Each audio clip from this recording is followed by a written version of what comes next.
شهد الله أنه لا إله إلا هو والملائكة وأولو العلم قائما بالقسط أشهد أن لا إله إلا الله وأشهد أن محمدا رسول الله.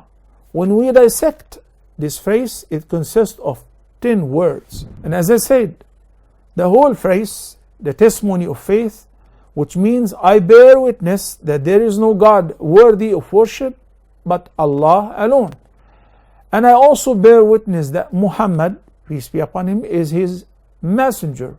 And also I acknowledge that he is the final messenger, whom no prophet nor messenger will be sent after him. وأقيموا الصلاة وآتوا الزكاة واركعوا مع الراكعين. When a person wants to pray, be it the Fajr prayer, or the Dhuhr prayer, or the Asr prayer, or the Maghrib prayer, or the Isha prayer, these are Arabic terms which we've discussed along with their translations in the English language in previous episodes, they intend that prayer in their heart. There is no barrier between Allah Jalla wa Ala and His creation with the supplications that we all make. No doubt, the supplications that we can learn from the Quran and the Sunnah in the Arabic language in the way that they were revealed is the very best. But this should not put the individual behind. It shouldn't make that person think that their supplication is any less. In fact, at times, the dua and the supplication that is made from your heart, from the words that you choose, because of your specific situation, may be more powerful for you in your supplication.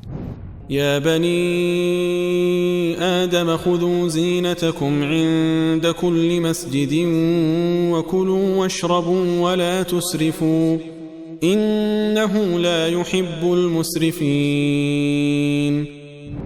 Anything that grows on earth is halal for us, unless it is harmful, like poisonous trees or intoxicating, like cannabis and what is derived from it. When we talk about men, for example, the guidelines for men when it comes to their clothing, the awra of men, what's not permissible to show for men, is between the navel and the knee. And this is when a person goes out, of course, not in the private life between a husband and his wife. We have many blessings upon us from God Almighty. From them is a program known as Sabeeli Academy, a program dedicated towards simplifying the Islamic sciences and then delivering those simplified pieces of knowledge to us, irrespective of our position on the globe. قل هذه سبيلي أدعو إلى الله